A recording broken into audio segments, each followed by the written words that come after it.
street girl sees millionaire son crying and does something that changed her life. A barefoot street girl hears a baby crying inside a millionaire's garden.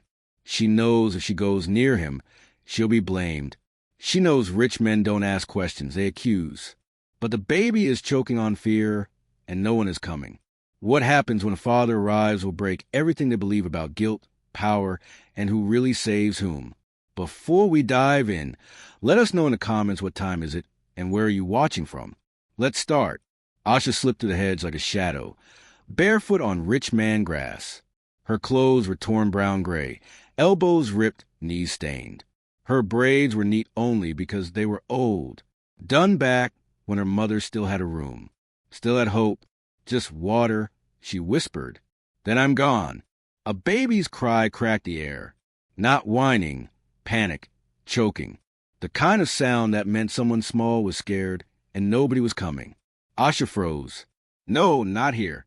On the open lawn, a white baby, about 1 year old, crawled in blue denim overalls and a white shirt, cheeks wet, mouth open, crying so hard he kept swallowing air. "Where's your nanny?"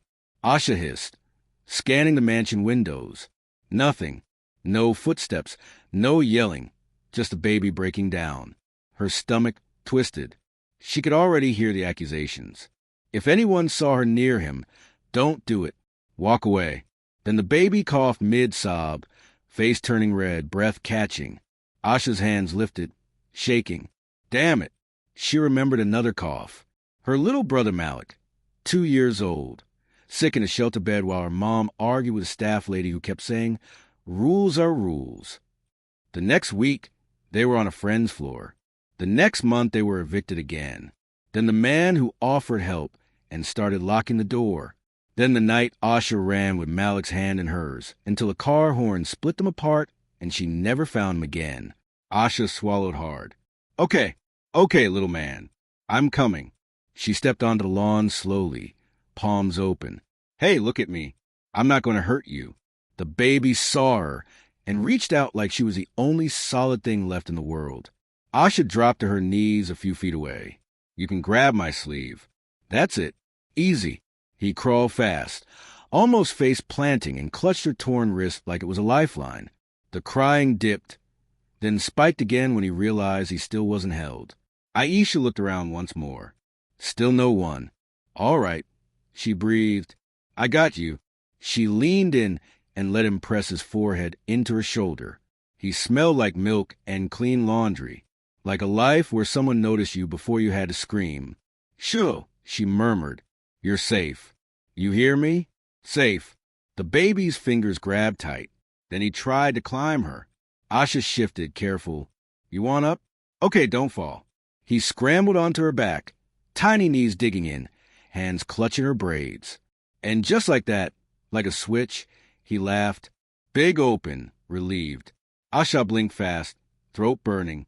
Don't laugh like that, she whispered. You're going to make me stupid. The baby slapped her shoulder, squealing. Asha went on all fours so he could ride without slipping. Hold on. No pulling hair. That's rude. Bah! He yelled, laughing harder. Asha almost smiled for real. Then footsteps hit the grass behind her. A man's voice, sharp and furious. Luca. Asha's blood turned to ice. The baby kept laughing, oblivious. Another voice, female, frantic, poured in from behind the man. Mr. Vale, I was only inside for a second. I swear. For a second? The man snapped. He's out here alone. Asha glanced back.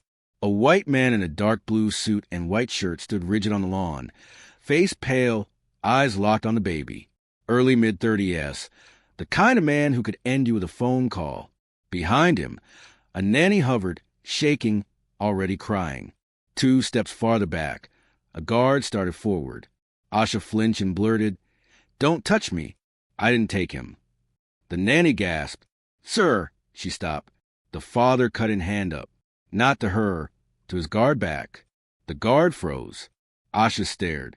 Rich men didn't do that. Rich men pointed, and security finished the sentence. The father's voice dropped, controlled. Aim at the baby. Hey, buddy, daddy's here. The baby squealed at the sound of his name, still sitting on Asha's back like she was his favorite toy. Asha lowered herself slowly so the baby could slide down safely. He was crying, she said fast. He was alone. I heard him, and I didn't want him to choke. The nanny rushed forward. Luca, sweetheart, don't rush him. The father snapped. You already did enough rushing today. The nanny stopped like she'd been hit. The father crouched. His eyes flicked over Asha, bare feet, torn sleeves, dirt in her skin. Then back to his son. Are you hurt? He asked the baby. Then immediately to Asha, rough and clipped. Did you touch him anywhere else? Did he fall? Did he hit his head? No, Asha said too loud. No, sir, I didn't hurt him. I swear. The baby leaned toward Asha again, whining the second she moved away. The father saw it and went still. He wants you, Asha swallowed. He didn't want to be alone. Silence. Heavy, ugly silence. The father's jaw tightened. One call. He muttered like he hated himself. I stepped into one call. The nanny sniffed, trying to recover power. Sir, she's trespassing. We should. Asha's fear turned into anger. I was leaving. Were you? The father asked, and the cold businessman edge came back. Or were you waiting for a chance? Asha laughed once, bitter. A chance to steal a baby from a property like this? You think I'm that stupid? You think I don't know there are cameras everywhere? The father blinked like the thought hadn't crossed his mind that she might be telling the truth. Asha's voice shook now. You know what happens to kids like me? People don't ask questions. They decide I'm guilty because I look like this. The nanny snapped. Then why are you here at all? Asha's eyes burned. Because I needed water. Because shelters kick you out when you turn 12 and you're too old. Because nobody adopts a kid my age. Because foster homes send you back when you cry too loud. Or don't cry at all. Because my mom, her throat caught. Because my mom lost our place and lost herself. Then disappeared into shelters and men in streets.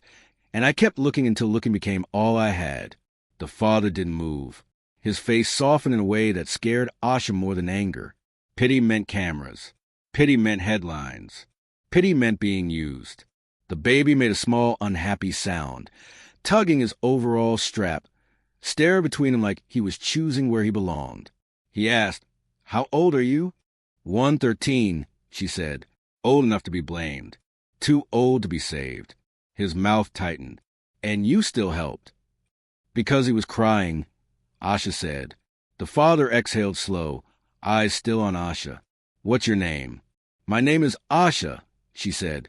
The word landed softer than the air around them, like she hadn't said it out loud in a long time. The father repeated it once in his head, testing it, then nodded as if committing it to memory. Asha, he said quietly.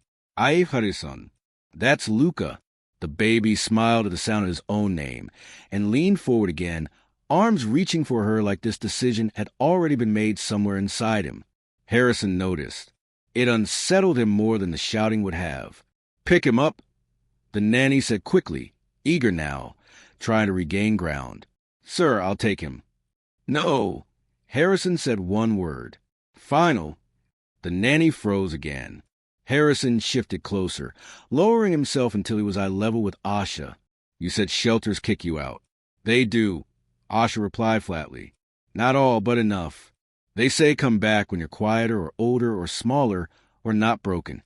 That's not, the nanny started. Enough, Harrison said sharper now. Then to Asha, where you sleep? Asha hesitated. This was the part where things always went wrong. Depends. Bus station when it rains, park benches when it doesn't.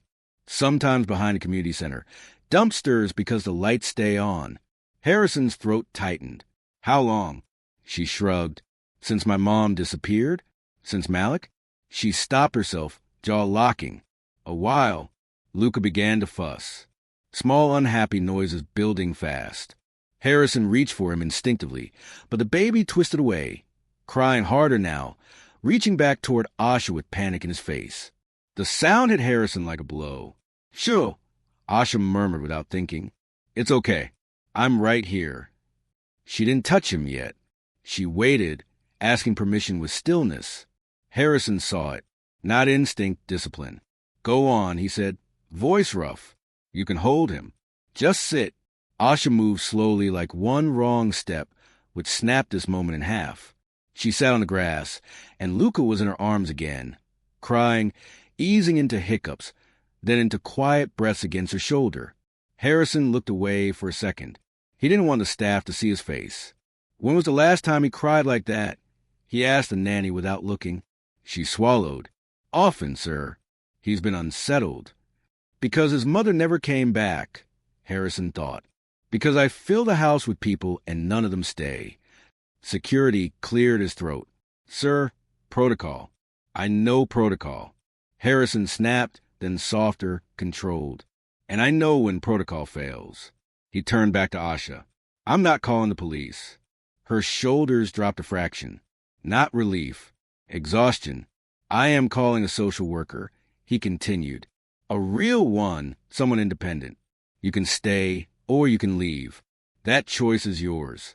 And if I leave, she asked, you leave with food, water, shoes, he said. No one follows you.